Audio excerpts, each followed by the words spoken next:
Hello and welcome to the 16th episode of From The Marginlands. I'm Arti Kumar Rao. Hi, and I'm Prem Panika, and talking about the 16th episode, are those viewers, listeners who are following us religiously probably noticed that we're a week late. We should have had this episode out on the 13th. Our apologies, guys. And what you need to realize is this is actually from the Marginlands, which basically means that we're not just recording these podcasts, we're going around doing things. And sometimes when you're in the margin lands, things like connectivity, etc., can become an issue. Speaking of which, the last couple of weeks, I was traveling in Cochin on some work, and you were in Nagaland, Aarti. Yes, You want to talk about that because that's something that wasn't there in the original book. So you're on a different trip altogether. I am. In fact, I had never been to Nagaland before. This was my first trip to Nagaland, and it is going to be an article coming Hmm. soon to a magazine, a wonderful magazine called Emergence. So I will not spill the beans on that, literally, Okay. and pun intended. But I will say that this was my first trip to Nagaland, and I did not do the tourist circuit. I kind of went a little off it to one village only.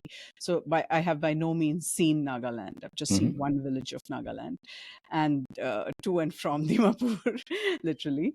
Um, but I must say that it was a fabulous, eye-opening, enlightening experience being in a subsistence farming village and seeing what, in many ways, it was. I know this is going to sound so cliched, but it was like going back in time Okay. and seeing what it could be like when age-old land ethic and age-old farming practices come face to face with modernity, and what happens when the community is or the sense of community and the commitment to community is supplanted by a growth in individualism.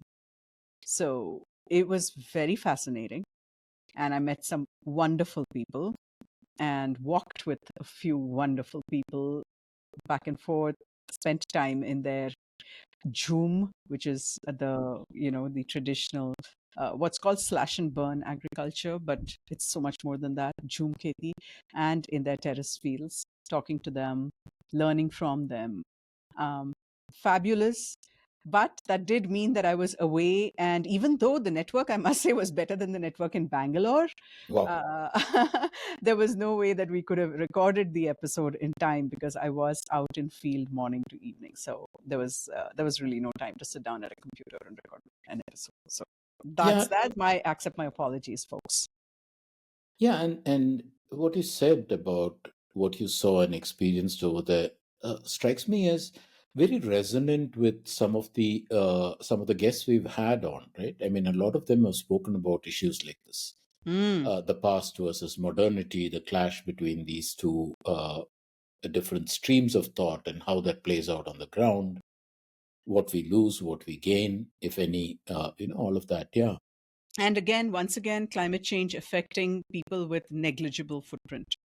right. So there's that again. So a lot of those echoes, yes, of our themes that we have touched upon in from the margin lands.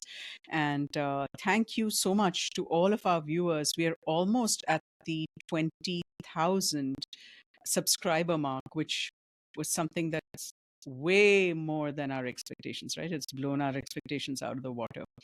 Immense Yeah, gratitude for that. yeah. It's kind of funny, right? I mean, we when we started, I don't know about you, I never thought 20K. I thought we are a niche uh we are a niche podcast, relatively young. We're just 15 episodes old, and we are on a niche subject as well. It's not a very widely popular. This is not Bollywood, this is not cricket. I've done a bit of the cricket podcast business, and I know how the views just escalate. I never thought that we would hit 20K. uh, I know, neither did I. And like you were saying, we're niche, but I want to throw this um, kind of a challenge to our viewers, current listeners, or current Hmm. subscribers. While this topic is niche in the very formal sense, it really affects us all. And to call it niche may be doing it a disservice. And I'd love for each one of you to send any episode that you liked of ours to somebody who may not even care at this point, but then you think might begin to care if they listen to some of these topics. Mm, so it's like each one bring one to a party. Hmm. Just send it to one other person, any episode that you like, and help us reach beyond the core. Because one of the things that gives me tremendous heartache, and I was talking to a few people, future guests actually, about this, is that I don't want this to become preaching to the choir. I don't want this to be a podcast where we're talking to people who are already familiar with these topics and only talking to them. It'll be great to speak to them and hear from them as well, but also let's reach beyond the choir. Let's hear fresh voices, fresh perspectives, and let's talk to people and listen to people from beyond the environmental tag. Yeah. And I mean, it's interesting you said that because judging by some of the responses we got in email and in comments and things like that, uh, there are, okay, it's not significant numbers at this point, but there are people who are stumbling on this podcast, listening, and then realizing that they're being awakened to things that they hadn't really thought of and which they now begin to think of seriously and care. And okay, irrespective of numbers, if it happens with one person, I'm happy. The time, the effort that we spend is more than worth it. Which is true. Which is true. That said, some of these topics are come home to roost in more ways than one, and viruses, the heat index, water situations, invasive species, whatnot, right? So many ways that we're going to be affected by these issues. And the more it becomes part of mainstream psyche, the better our chance is of tackling these things and finding viable solutions.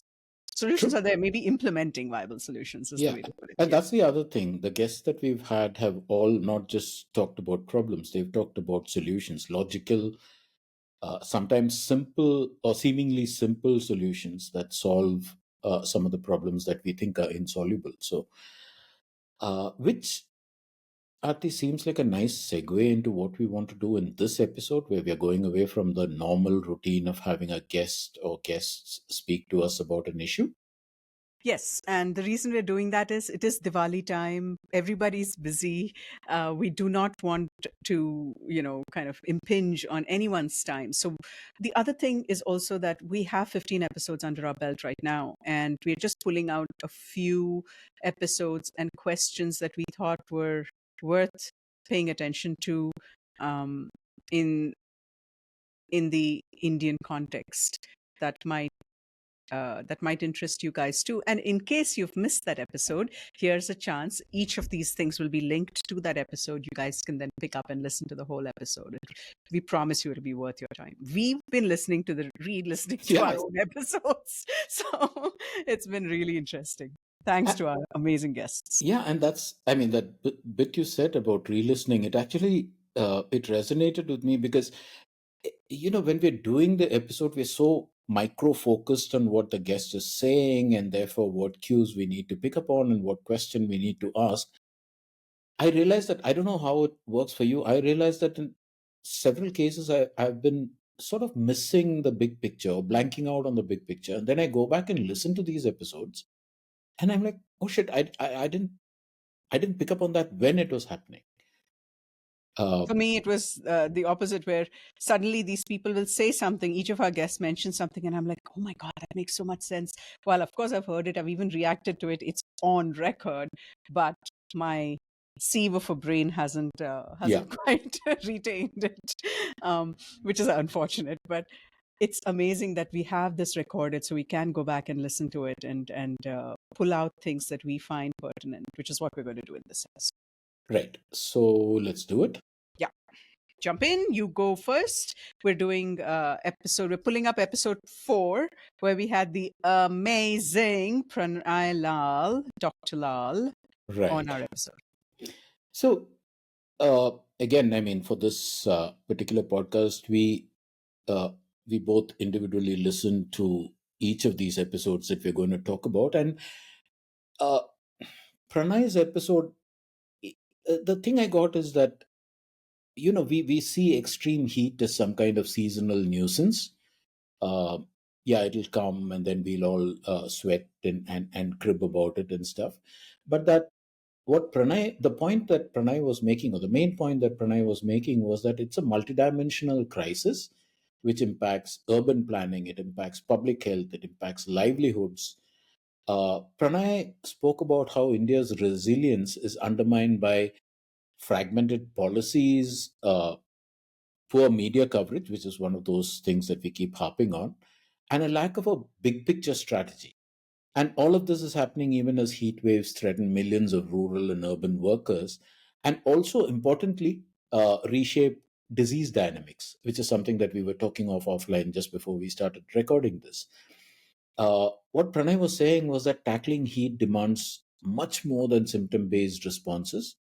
It requires systemic change. It requires cross discipline collaboration, which again is a recurring theme with our guests, cross Mm. discipline collaboration, and a deeper understanding of how environmental, social, and economic factors interconnect. So, what did you make of that episode, and what do you think is the overarching question that Pranay left us with? Yeah, I think the thing that really stuck with me Hmm. was the part where he speaks about our viruses and the way. W- why do we just say that, oh, I have a viral, as though it's something very okay to have, and we don't try to diagnose it, we don't try to find out what it is. And the fact that viruses are getting, it's getting different. I mean, the whole situation's getting different. And with this heat that you just mentioned, Hmm. as well as he spoke about hierarchies and how, while One Health is a wonderful concept on paper, in the Indian context, it may be quite difficult to implement just because of the hierarchies, right? Do we have the babus talking um, to the chief medical officer? Do we have them talking to the people who are on ground? Is there enough surveillance going on? Is there continuous surveillance going on? Hmm. How can we get rid of some of these viruses, or at least decrease them? He spoke of the Kaisanur forest disease, which is a tick-borne disease. And he said, instead of looking for the tick, which is going to be very difficult because the tick is so small and it's widespread, look at treating the monkey, which might be infected with the tick, and therefore, and so on and so forth. Many things that he mentioned. And I felt that it's something that and we're going to come to the Vishwanath episode as well, but there were echoes again. How can India move from reactive measures or fragmented measures, and sometimes no measures, to something that's forward thinking, that is comprehensive, that is something that is not just for the few, that Hmm. includes, that is democratic, truly democratic in nature, includes public health, includes livelihoods, includes sanitation, includes urban and rural, indoors and outdoors, day and night. Night, the whole thing about the humid heat and the heat index at night causing mental health issues because people can't sleep. There's so many little things, right? And so, how does, I mean, we have an opportunity to actually think forward and bring all this into a comprehensive plan. Yeah, And we're hurtling towards something becoming point of no return. So, how can we stem that and see what we can, you know? true. And you started this by saying, we sometimes feel unwell, and the doctor says, oh yeah, you've got a viral, and he prescribes something. Which actually happened in my case, because a couple of weeks after we recorded this episode, I was down with fever, went to the GP, and sure enough, he said viral. Now, the funny thing is, it's happened to me before. And each time oh, it's a viral. Okay, fine. and the doctor knows what he's doing, and he's prescribed the right pills, and he says 5 days you take this and you'll be fine. This time, because of listening to Pranay, I was like, Doc, what's the name of this viral? And he says, oh, it doesn't have a name. I said, but viruses have names. And then I said, so how do you know it's a viral? I mean, you just took my pulse and my temperature and my BP reading and stuff. And how do you know it's a viral? And then finally, he very sheepishly says that, all these diseases that we can't pin down to a particular known disease, we just call it a viral. But this treatment will work. You don't worry about that. So I was like, okay, I mean, the first step in the medical process supposedly is define the problem, identify the virus. Diagnosis. I That think Pranay spoke about diagnosis as exactly, well. yeah. He did. Yeah. So funnily enough, it never occurred to me until after we had recorded this episode with Pranay. So when the doctor started talking to me, I was like hearing Pranay in my ear saying, "Ask him what." And for You me, know? it was the point of no return because I had just lost mom to a Yes. viral or complications from a viral, which we Yeah. wouldn't Yeah. know what it is. So, yes, in fact, both ways. It's an excellent episode, and it is early on in our series. So maybe a lot of our subscribers would have missed it. I would strongly suggest people go. It will be linked to even from the screen. I think the thing will have come up either here or something like that, where you can click on the Pranay episode and listen to it in full. It's well worth your time. Right. And if you don't want to interrupt your watching and listening by clicking on some external link, it'll also be there in the show notes, as will links to all the other episodes that we're going to talk about. So, Shavi, you mentioned Vishwanath, which was the episode after Pranay. Shall we move on to that? Yes, we shall. That was, I mean, in a sense, it was fun because we both know him well, and we know what he is all about. But it was also eye opening because a lot of things that before he spoke to us hadn't occurred to us, or at least definitely hadn't occurred to me. And then when he spoke, it was like, oh God, this is so simple. Yeah, why is this not being done? Right. And overall, the theme of the episode was about sustainable water management. And Vishwanath's point, for those who are on social media, the way to follow him is Zen Rain Man, which is exactly how it sounds: ZenRainMan. Uh, so, what Vishwanath was talking about was that sustainable water management is not just about technology or infrastructure. He said it's about community engagement, about social equity, about respect for traditional knowledge. Uh, he dwelt on Bangalore to a considerable extent, but then he made the point that what he was saying about Bangalore was also relevant more broadly in the pan-Indian context. And he said, we will not achieve true water resilience unless the policies and solutions that we come up with value local expertise, uh, that they integrate shallow aquifers, revive well digging traditions, and distribute both resources and decision making power equitably across society, as opposed to keeping it in the hands of policymakers.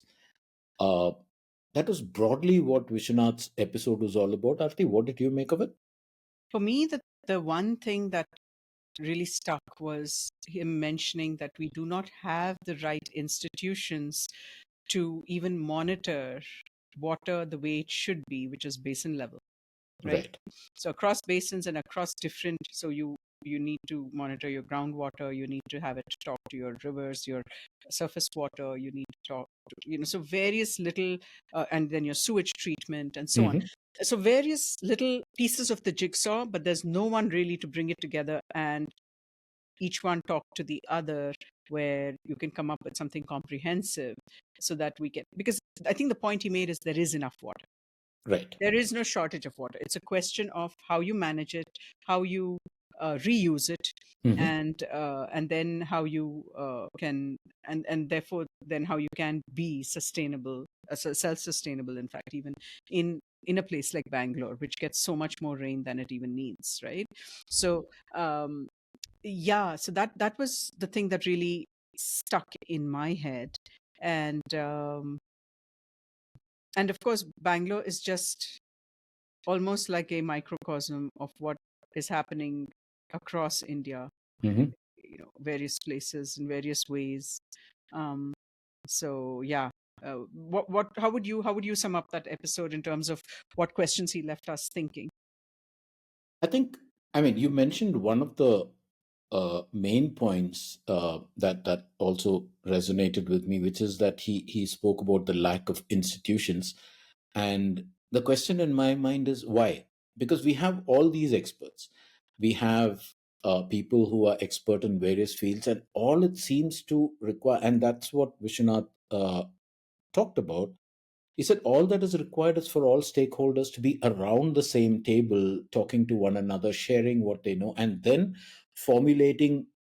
No, that sounds logical. I mean, we've both worked in corporate environments, right? When we're planning something new, this is what we do. We bring in media, we bring in brand, we bring in tech, we bring in everybody. They're all around the table. There is a gatekeeper, there is a supervisory layer, and everybody says what they think, put thoughts on the table, refine them, and you come up with a collective plan.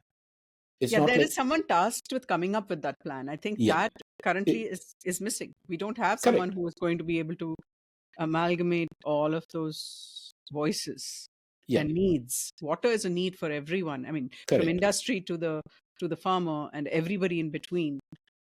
Water is it's such a Yeah, crucial need. But absolutely. yeah, hmm. In fact, Vishwanath specifically stressed that, if I remember correctly, where he was talking about we need to shift from top down water management to community driven systems, which combine modern science and traditional knowledge.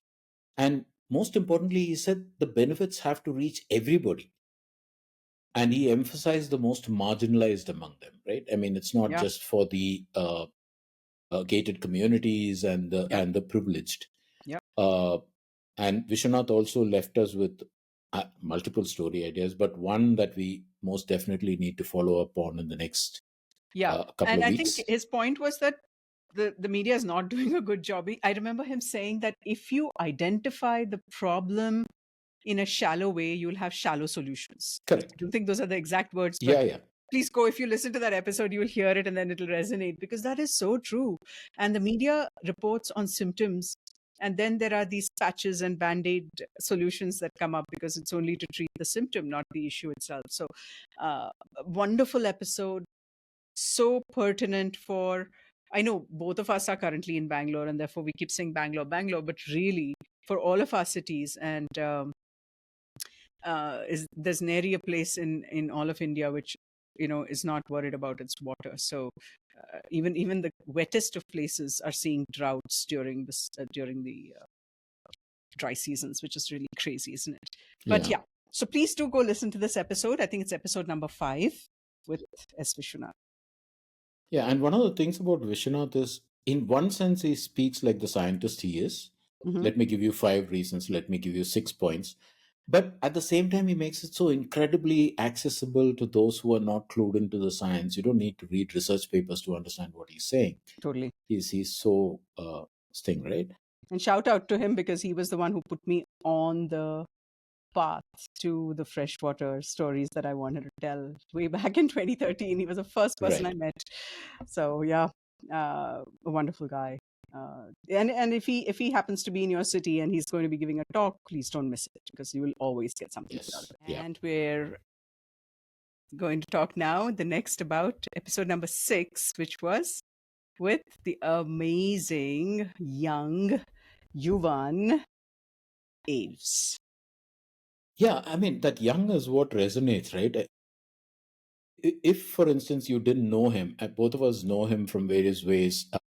I've done panels with him, and you've actually interacted with him to a considerable extent. But if you didn't know anything about Yuvan and you wanted to know who he is, and you did a search on Google or whatever, and you saw the bio that comes up, you would imagine this is a guy who was somewhere in his late 40s, early 50s, at least, uh, a lifetime of work and things like that. And then suddenly this young kid pops up, and Yeah, he just turned 30. yeah, and he's already done enough for, That somebody who's got about 20 years on him would feel proud of that particular record. He's written this amazing book called Intertidal, which Yes, was shortlisted for the Wainwright Prize, and I think it won runner up because it was the highly commended and fabulous book. And if you want to know what Yuan's about, that's a fantastic introduction to him.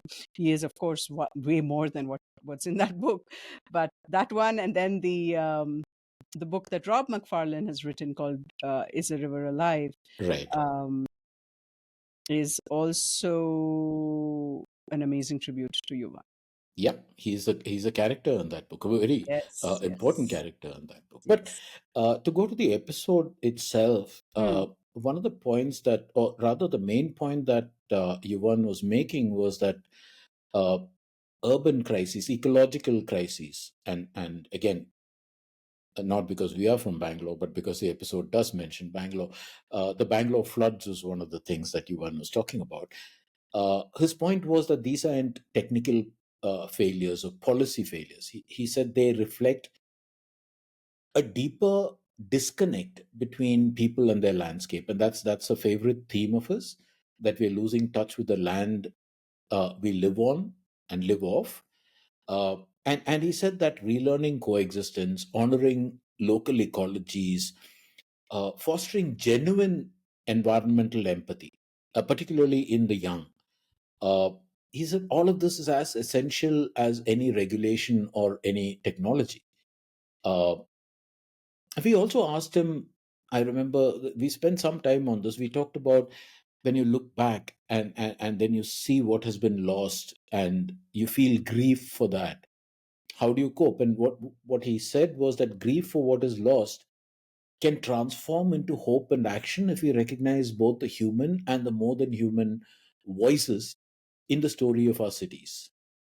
Uh, Again, an exemplary episode, uh, incredibly insightful, particularly so when you consider the youth of the person who was providing all these eye-opening insights, right? Yeah, and he's hilarious. I Yeah, love the way he talks. He's so disarming and so unself-conscious, which is just really nice. And yes, I think the whole point about hope and action being very close, and I think he stressed on action. And when you do take an action, there are ways in which you learn as well as the ways in which you can affect change. That is most important, and that's why he does these face to face hmm. discussions, takes children around on walks, takes adults around on walks, and so on. um, One of the things that he mentioned, and I remember we talked about it briefly, was the bee wasp conflict with humans, and he had some wonderful stories to tell. But I remember a question that he left us with, which I really really enjoyed, because it comes home to me almost every week in in my milieu here in Bangalore, is that can we dare to coexist with things that help us but yet will defend themselves, like Hmm. bees, like snakes, like wasps. um, they're going to defend themselves if threatened, and so but they're all very beneficial to us in so many different ways. And so how do we coexist with something that isn't afraid of defending itself? Yeah. Which is a wonderful question also. And I love the fact that he talked about activism Hmm. and how that is important to engage in. And uh, and and then of course his whole um, tribute to wildness. Yeah. True. Uh, What questions did you take away from the thing that he left us with? no, more than a question, I think it was a sort of resolution. I remember writing that down at the time. That the thing about Yuvan is when he talks about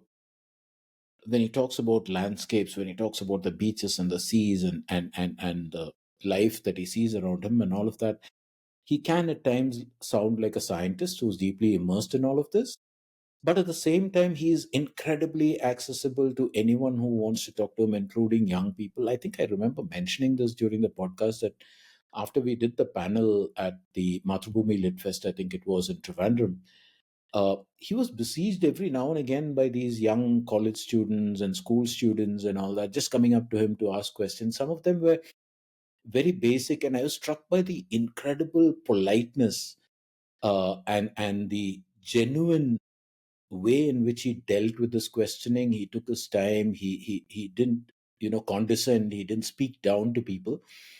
And I remember making a note saying, learn from you and how to deal with people who want your time. uh, Yeah. And he approaches everything with a sense of wonder, which yeah, I love. There's that thing in his eyes. He'll be like, and this, and you're yeah, yeah, it's like, yes, it's so infectious. You can't but be completely lit by his fire, which correct. was just amazing. Yeah, and I think for him, especially with future generations, with youngsters, he works so well, and that's so important, because they then form those relationships with the wild, which will stand them in good stead, as long as they don't grow up to be, of course, what did he call it? The IT. Of course, it's Oh yeah, important, but I yeah, love the yeah. way he said it. The IT adult. But yeah, so That was human that was a great, yeah, Navis. yeah. So Arti, moving on, Dr. Roxy Cole, which for me more, I mean, not just what he spoke about, but that episode is special because till then, I don't know, we were kind of getting 500 views or 500 listeners or 1,000 listeners per podcast and stuff like that. And then suddenly, I don't know what it was about what Roxy spoke about, but it just exploded. Next thing you know, it's crossing the 10K mark. I think it ended up at about 14K or something. And it puzzled me in the sense that, okay, what? I mean, where did this come from? But yeah, funnily enough, after Roxy's episode took off, the previous episodes, like the ones with Yuvan and Vishwanath and all of that started getting traction because people started going back and seeing what we had done earlier. All of that was wonderful. But basically, to get to what Roxy was talking about, it was mostly about the oceans and climate change, right? He was talking about how the Indian Ocean, particularly, is warming at an alarming rate, that it's driving unprecedented marine heat waves. We talk about heat waves as it affects us on land. Marine heat waves, when he started talking about it, actually came as a bit of an eye opener for me. He talked about coral bleaching, he talked about biodiversity loss and extreme weather, all of which, and again, there's that one point that he made. He said all the carbon emissions, all the mitigation measures that we are doing to reduce carbon emissions. What is that statistic he quoted? The It was carbon capture, if you put all the carbon capture efforts together, they will capture not more than 1 minute of all the carbon that has been emitted, that emitted. we Yeah, emit. No, no, will capture less than a minute of the carbon we emit. yeah. Yes, And it's his crazy. point there was that technological fixes like carbon capture, a little more than, he called them distractions. And he said what's urgently needed is real, tailored, local adaptation, and also a systemic change in energy policy. Uh, he said that the climate impacts are happening right now. It is not something in the future. We keep talking about, oh, if it crosses this threshold, then that will happen. And Roxy's point was, hang on, we don't have to get to the threshold. We are already past the threshold. We are suffering the impacts right now, not in the distant future. And that all of this carries profound implications and consequences for food security, for livelihoods, for coastal protection, for planetary health, right? So, yeah, another absolutely brilliant episode. I'm not. Brilliant episode, and I remember him saying that even things that you don't normally associate with changes in monsoon, like river linking. Hmm. The Yeah. simple act of river linking can change monsoonal patterns Yes. for the worse. So we need to think through all these different climate, and everything is interconnected, and I think Yeah. the specter of climate change brings that out, and he again, a person who puts things very simply across, something that's very complex and very nuanced. He has a lovely way of explaining it and very down to earth, doesn't make grandiose things, doesn't speak in jargon. Yeah. And so, again, a wonderful episode to go re listen to if you've already listened to it, because I'm sure you'll get something else out of it this time. But if you haven't listened to it, please do, because it's one of the most important uh, topics of our time, and it's not sparing anyone. Gated communities aren't going to help you. Yeah. And I mean, yeah, you made the point about that river linking and how it'll impact monsoons. That is one of those jaw-dropping moments for me, because uh, I mean, until then I was looking at river linking in terms of more the ecological imbalances that it can create. Uh, but I didn't realize that it had a direct and quantifiable impact on monsoons. And that's what Roxy pointed out, that you can actually trace cause and effect. It's not just, yeah, jargon. It's not just pie in the sky scientists criticizing something in the name of development. Yeah, absolutely brilliant episode. And it also, I mean, I think what he was driving at, or the overarching thing that he wanted us all to take away from that was, amid all these mounting climate crises and the COP, one of them is coming up shortly. Uh, all those global negotiations and stuff. How can India and the world move from meaningless targets, false solutions, to concrete, equitable action that actually protects the oceans, the communities, and in fact protects the future? And it's not like he said, okay, this is how you do it. His point was, it's way past the time when we should be thinking on those lines, as opposed to just quick fix measures and band-aid solutions and things like Yeah. And to go back to that jaw dropping statistic that he mentioned about carbon capture, he said if you put together all the carbon capture efforts that we have going on and have that. them work for a year, a whole year of capturing carbon, they will capture less than or at the most equal to the carbon emitted in a single minute. That's it. Of course, things will improve and all of that, and maybe people will say that all of these efforts are needed. But then the question is that we do need to do the calculus of how much fossil fuel we're going to expend in trying to get this capture carbon, which is not at source, and the fact that it can only create this much of an impact, because carbon by its nature, of course, disperses and so on. So, Yeah, um, again, an episode for everyone. Please do yeah. go listen to it. And also, I mean, to be absolutely clear, he wasn't dissing these efforts at No, carbon capture and things like that. What he was saying was, it cannot begin and end there, with that, because, that's yeah, not the exactly. that's not the silver bullet. Correct. Yeah. So And that was yeah, okay. Go. episode 11 was Pradeep Krishan and busting the tree planting afforestation myth, which again proved to be a very popular episode. It got a lot of likes.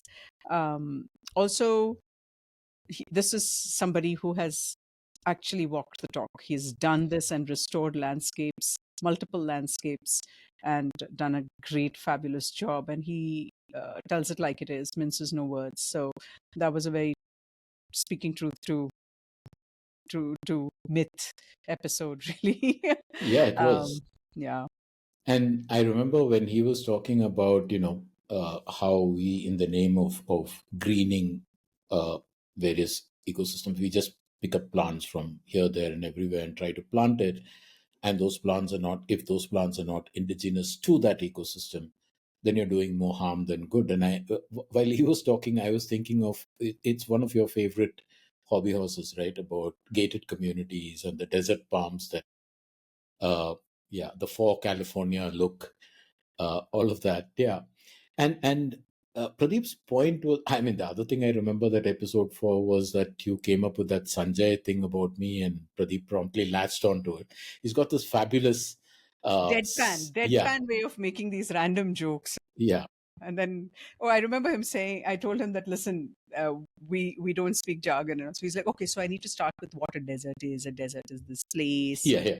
he's just amazing guy. And again, somebody who I met in 2013, very early on in my journey on this, on the journey into the marginlands, and learned so much from him on the power of observation, patience, slowing down, being rooted, looking at things minutely, seeing the small joys and the small gems of a landscape, not just the megafauna.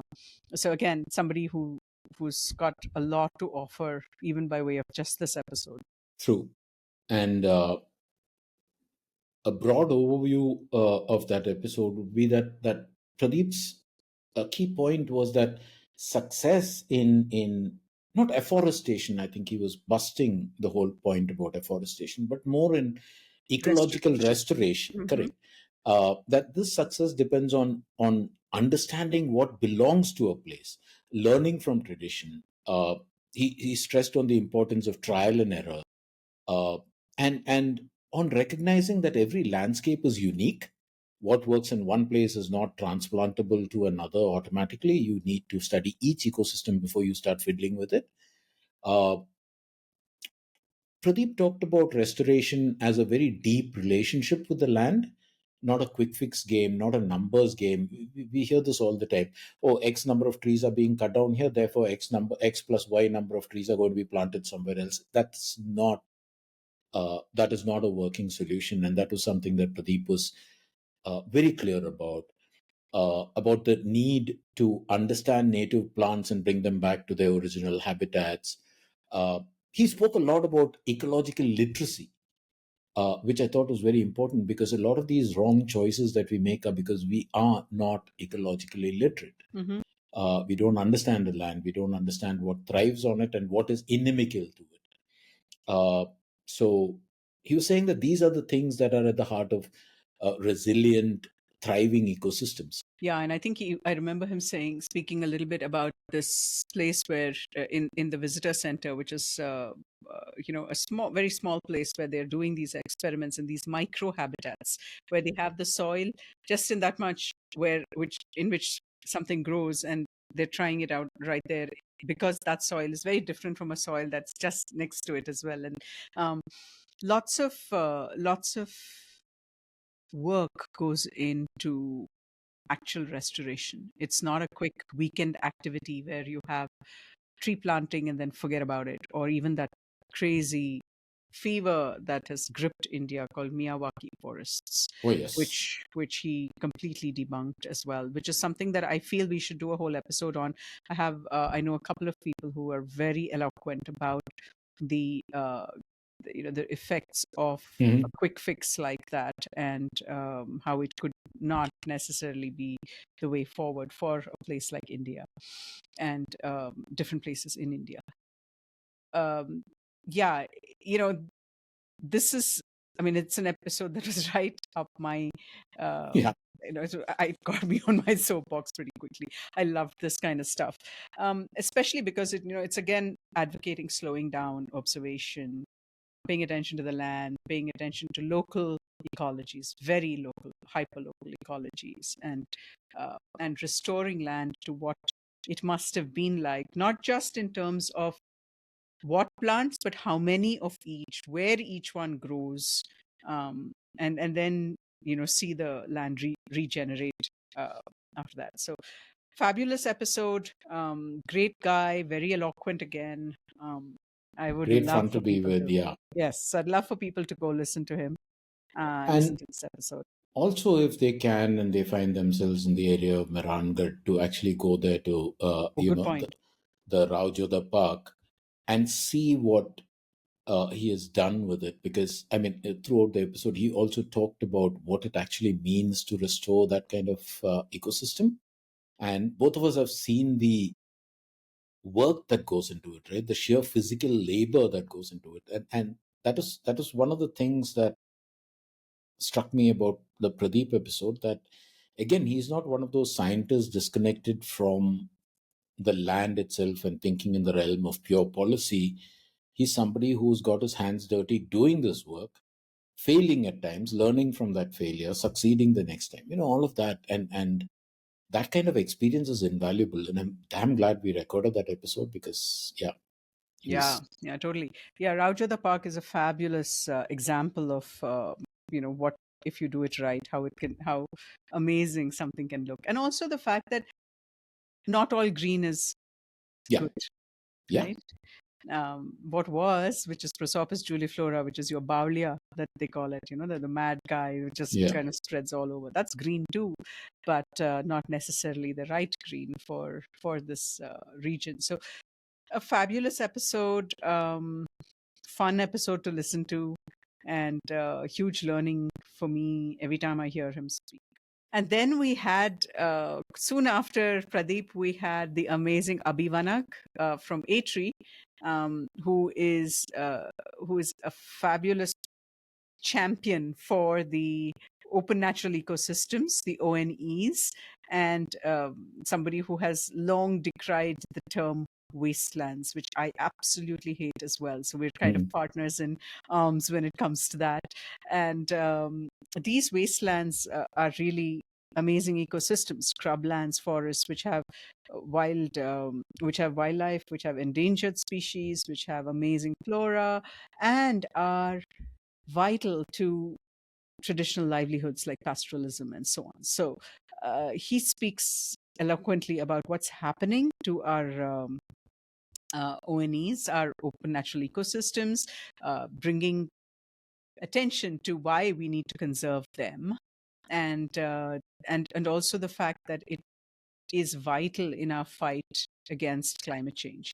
So the whole notion of branding this landscape as something to be better utilized and not paying attention to the traditional livelihoods and the people, the biodiversity that depends upon these livelihoods is mm, a big mistake.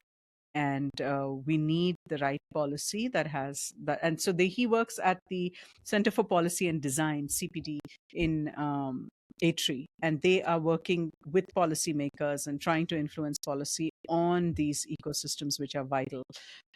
And just to give you an example, what wastelands could be, there could be scrub deserts, there could be the ravines of Chambal, for example. They could be the deserts, the Thar Desert. 68% of Jaisalmer district is classified wasteland. Not only that, our glaciers as well yeah, as our riverine ecosystems tracts are classified wasteland. It's just ridiculous. Anything that isn't agricultural or industrial or cities is classified wasteland. It's a hangover, colonial hangover, and one that strongly needs to be ditched, shelved, trashed, yeah, garbaged. true. And again, I mean, uh, listening to Abhi, it's like, who was the guy who said it's deja vu all over again? Because, I mean, I've heard this song from you time out of mind.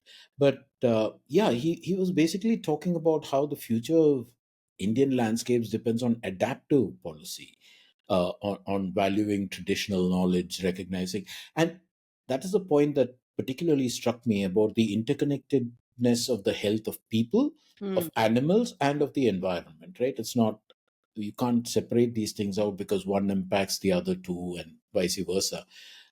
And the question he left us with is, how in the first place can we do this, and if we can, how can our India's policies and development priorities be fundamentally reshaped to protect its own open natural ecosystems and the communities and the species that they sustain, instead of erasing them under the label of wasteland? uh, who's thinking about it? Who's doing something about it? Is there something being done about it? Is there somebody even thinking about it? Was what the overarching message of that uh, yeah. episode was. Yeah. He's also somebody who is again involved with One Health, which came up in the Pranay episode as Yes. well. So he's Right. also somebody who thinks about zoonosis, crossing over of diseases to humans from animals, and what can be done and why that happens, and so very important work.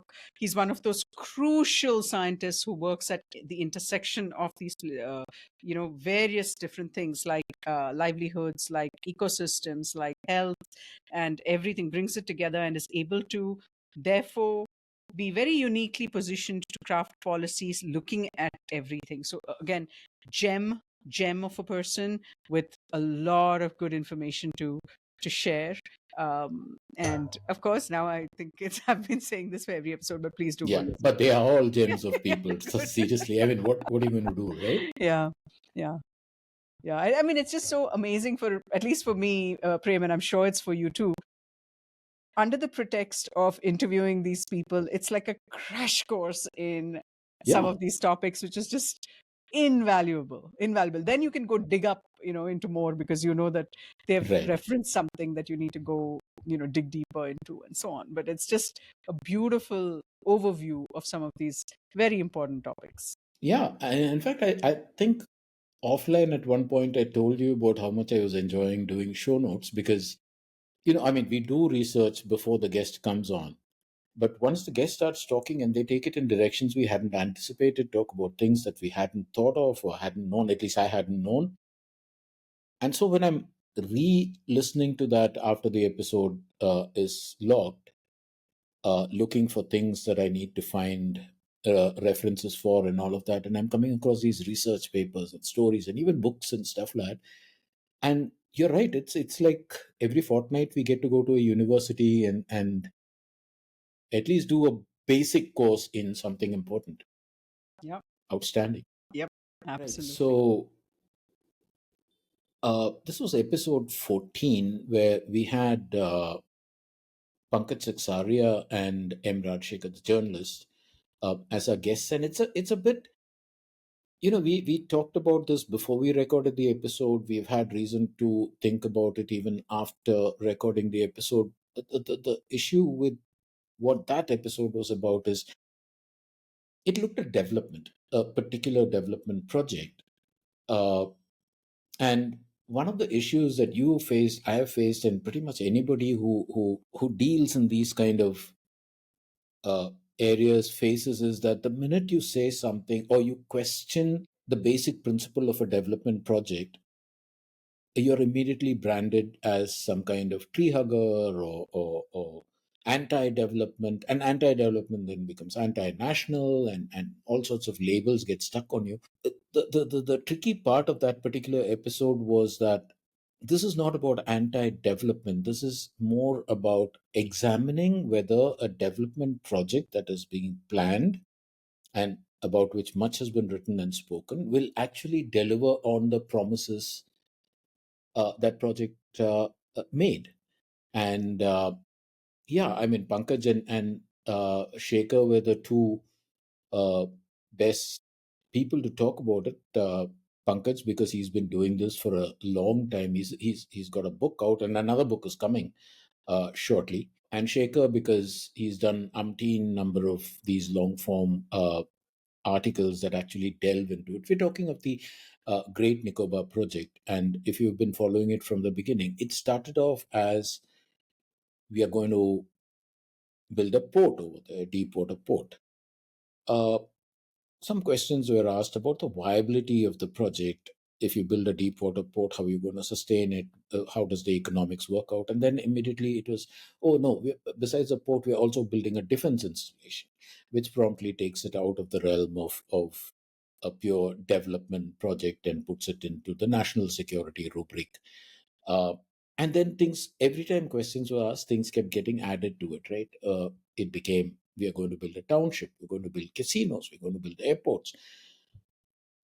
And unfortunately, it questioning this, like I mentioned in the beginning, it becomes a problem because it's immediately assumed that you are questioning development and you don't want India to progress. And I've never understood that because the people who ask me this, don't they get that I'm also a beneficiary of progress? I mean, look, I've lived in pre-liberalization, pre-industrialization times, and I know what development can do. Uh, Forget about the nation. For me personally, how it can help me lead a better life. So why would I be against it? What you are against is development without the basic questions being answered. And that was what the episode with Pankaj and Shekhar was all about. That while the Great Nicobar project is being pitched as strategic development, it is deeply flawed on both economic and ecological grounds. It threatens a globally significant and largely unexplored biosphere. Uh, it runs the risk of destroying ancient forests. It puts the rare wildlife at risk. It also impacts on the rights of small and vulnerable indigenous communities. And both our guests in that particular episode also questioned how this project has been pushed through, uh, and how short term gains were superseding the national good, for want of a better way of putting it. What do you make of it? Yeah, yeah, totally. And I think I made this point during the episode as well, that it seems to check all the boxes of flags, seismologically. It's on the on a fault. So there is, I mean, the biggest tsunami in our history came through that way. And here we are talking about putting this massive fort right there on Great Nicobar, the southern edge of Great Nicobar. And it's seismologically questionable. Forget everything else. Okay, fine, we're tree huggers, we're this, we're that, whatever. Economically, it didn't make sense, right? For it to be a functional and a port that, or a transshipment terminal that makes money, the numbers aren't adding up Yeah, because of all the other things that need to happen around it to support it. And there are, we had examples from both Malaysia as well as Jalali in Dubai, and various things to compare against, to say that okay, this is just not cutting it. And I think when these guys were speaking, one of the things that came to my mind was, I think in every generation there are projects which are flagged by people who are being rational, hmm. but people who are doing it for some other, not necessarily a rational reason, um, decry, discount the naysayers and brand them as whatever, you know. And it has happened so many times in our history, and it's across generations, across governments, across party lines, everybody, right? When it comes to personal gain, or when it comes to whatever it may be, that is that whoever is the proponent of a project is looking at, um, stands to gain, and uh, finds that there are naysayers who will jeopardize that gain, then the naysayers are bad mouthed or branded as inconvenient, completely inconvenient, right? Yeah, So, and that's in the moment, right? And you talked about history. There are enough instances in history of people who at the time pointed out the risk of something or mhm, the other. They were shouted down, they were mhm. basically condemned, and later on the risks that they pointed out came true. Always, it's And science. See, yeah, a lot of these things will happen because it's science, it's rational. This is, if you follow, if you follow, it just, I mean, it's just such a, and I at the end find of it it, so baffling, really. yeah, and when that happens, the people who actually shouted down the naysayers and held up and held a torch for these particular projects are nowhere to be seen. Yeah. No, They've they done are. the damage, they moved on, Yeah. right? In fact, And there's an amazing book which I'm reading called mhm. One Day Everyone Will Have Been Always Been Against This. And of course, Oh, it's about wow, Gaza. yeah, It's fantastic. If you haven't, I thought you might have already read it. Okay. no, I Anyways, hadn't. but it's really good. Omar El Akkad. One day everyone will have always been against this. He's talking about Gaza, but the way he systematically builds this case of how consent is manufactured, Hmm. how various things, basically it's, the true nature of power is when you can do something to other people that has been done to you. But it's just fabulous. I'm not quoting him exactly, but um, I'm trying to bookmark almost every other sentence of his, because it's just so beautifully said, and speaking necessary and honest truths. But that kind of it crosses, it's not about just Gaza and those kinds of awful genocidal uh, activities or things that have been Hmm. carried out against a whole people, but even things like this where you're against an ecosystem or you're built in spite of nature, that in the end, when everything when it actually all hell breaks loose, everybody's mom, they've moved on. Of course, they've made their millions and And they're gone that's the thing. in I the mean, wind. thanks for the book reco, because I know what I'm doing this afternoon. Um, I've been needing a break from all the other stuff that I'm doing, and this is perfect. But that title is particularly intriguing because I've actually seen this happen. People who in the moment were opposed to a project, and then later on when something goes wrong and the naysayers are proved right, and the same people will say, I knew this was going to happen. No, you Yeah, didn't. you know exactly. so Yeah. yeah, one day everyone will have been against this is true for not just what you're talking about Gaza, but pretty much anything. Yeah, exactly. And that's why that book is great. Do read it. People who are listening to us, please do pick it up, read it. It's very, very well written as well. And not written in a rara or like a Hmm. angst ridden kind of way. He's just put it across beautifully. And just even his language is powerful while being understated. I mean, I'm just blown away by it. I even posted on Insta actually this reco. Huh. It's really good. Anyway, Okay. uh, we digressed a lot So from yeah, that. we did, but Arti, I also wanted to leave this particular segment with that one question that came up in the episode 14, actually, with Pankaj and Shekhar, which is, to want development is not wrong. Mm. For a country to be ambitious is not wrong. It is actually the way to go. We want to be bigger, better, all of that. The question is, how do we balance these national ambitions with genuine, transparent debate about the cost of mega projects? And we're not just talking in money terms, we're talking of ecological cost, we're talking of human cost, all of that. How do we get to that place? How do we get to a place where we can be a truly open society when it comes to all this? Now more And than ever, right? I mean, we're seeing our Himalayas crumble. We're seeing Mhm.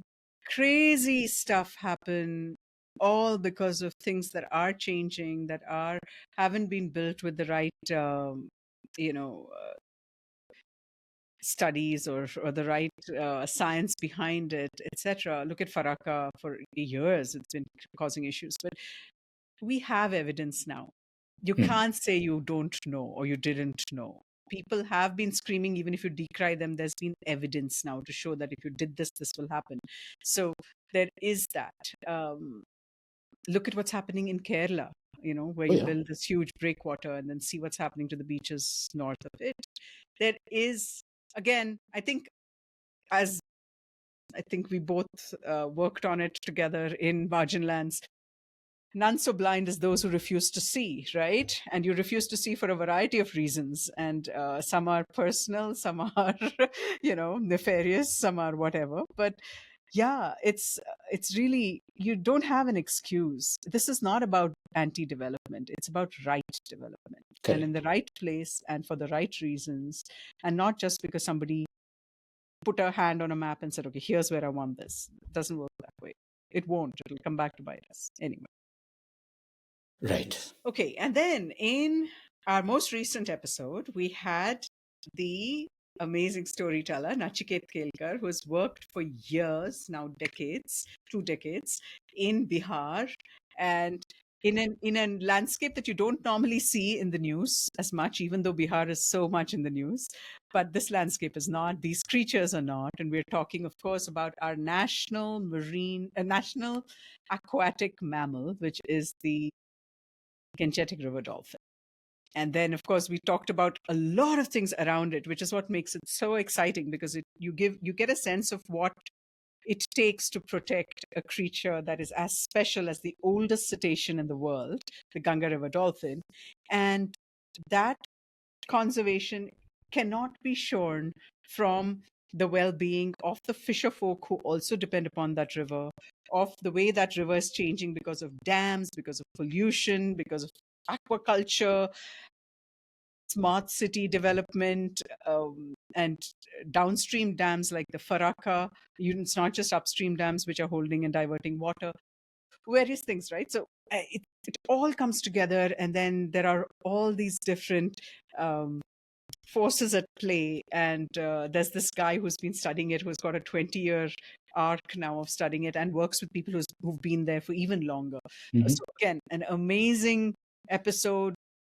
I think it might be our longest episode, I think, because it went 2 hours 30 minutes, but Right. so well worth it. And it seems to have resonated because, as we pointed out earlier, we are well over 20K It's on the got views. more And views than we have subscribers today. yeah, So that's a sign, right? The people who are not yet subscribed to us are also listening to also this seeing episode, and this. it Yeah. resonated.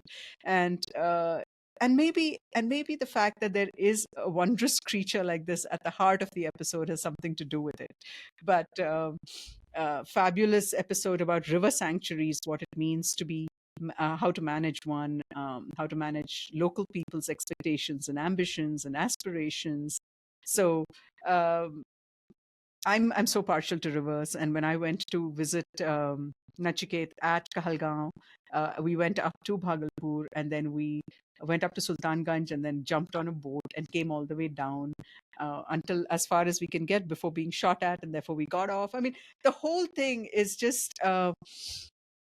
again, in so many ways, a story of India, and it's a lovely little episode which is something that you guys must listen to if you haven't already.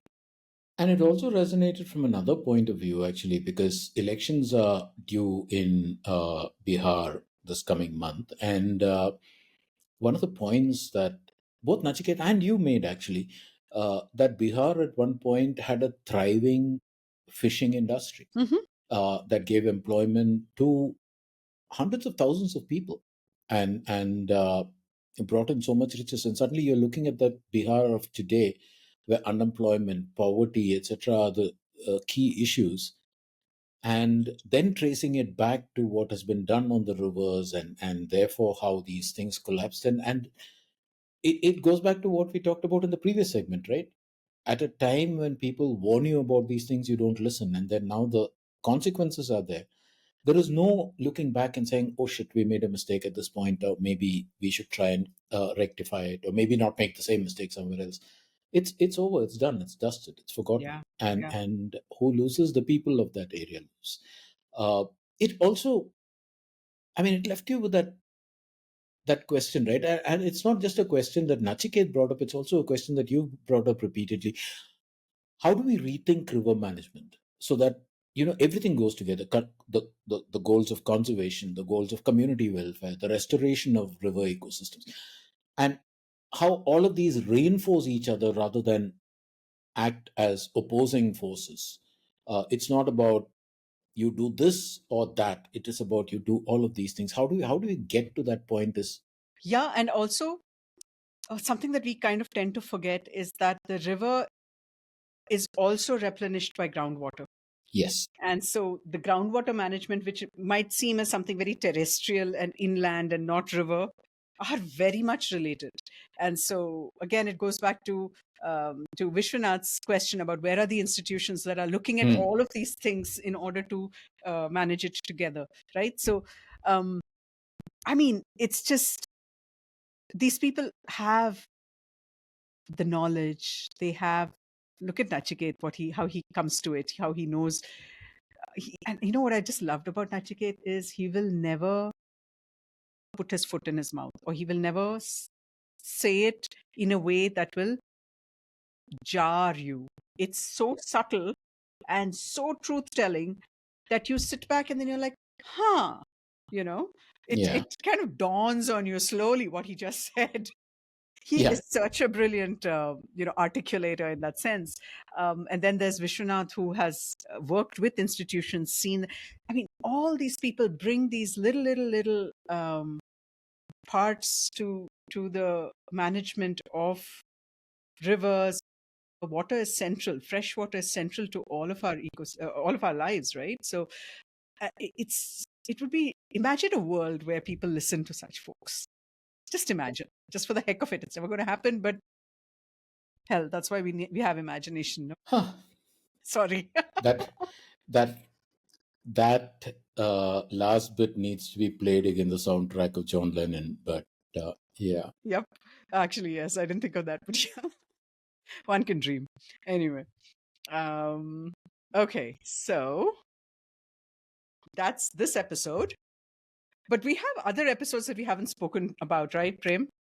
yeah, we have storytelling episodes. We started actually with Paul Salopek, uh, two-time Pulitzer winner, very good friend of Marginlands, uh, a person who's actually literally walking the talk. He's exploring with his feet. We had Nilanjana Roy, fiction writer, who, in order to build the world of fiction, actually goes and spends dedicated time looking at the environments that she's writing about and tries to understand that. We had the brilliant Ed Kashi and Julie Vinokwe, Oh, yeah. and their experiences.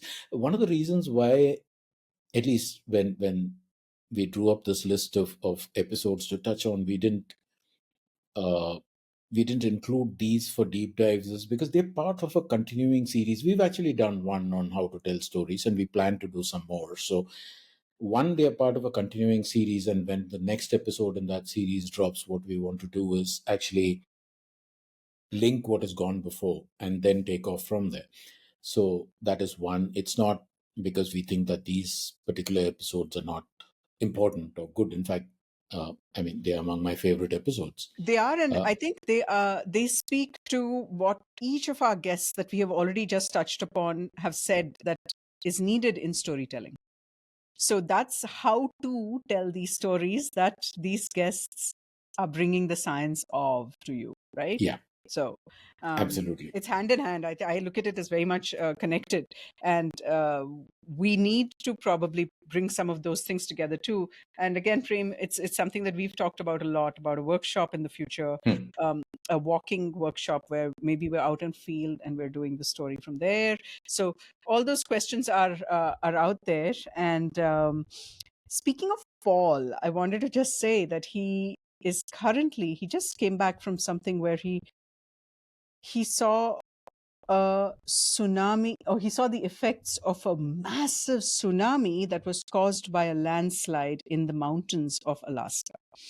And that's going to be one of our future episodes. In fact, Prem, all going well, it'll be our next episode where we're talking about the mountains and about the very important changes that are happening in our mountains, the Himalaya Yeah. mountains, actually. So, again, see, these echoes are there. That's what these are the stories that need telling today, and consistent, sticking with them. And also, that's the thing, right? I mean, when we talk offline about who shall we have as guests, one of the things that I realize is there is no shortage of themes, topics, stories, or storytellers for that matter. All the guests that we've spoken about today, excellent. All they require is somebody to ask them a question, and they are so happy to share. They're so happy uh, to give freely of what they've spent, the knowledge that they've spent lifetimes accumulating, and it's there. Just all you have to do is ask.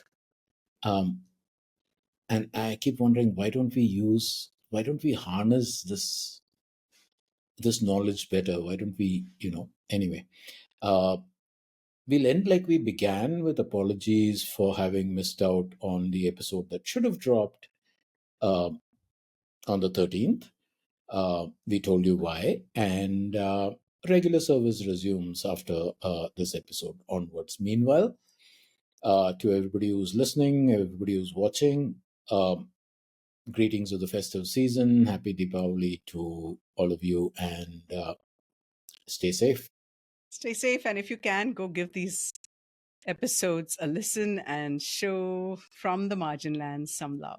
Thank you so much for being who you are, all of our subscribers.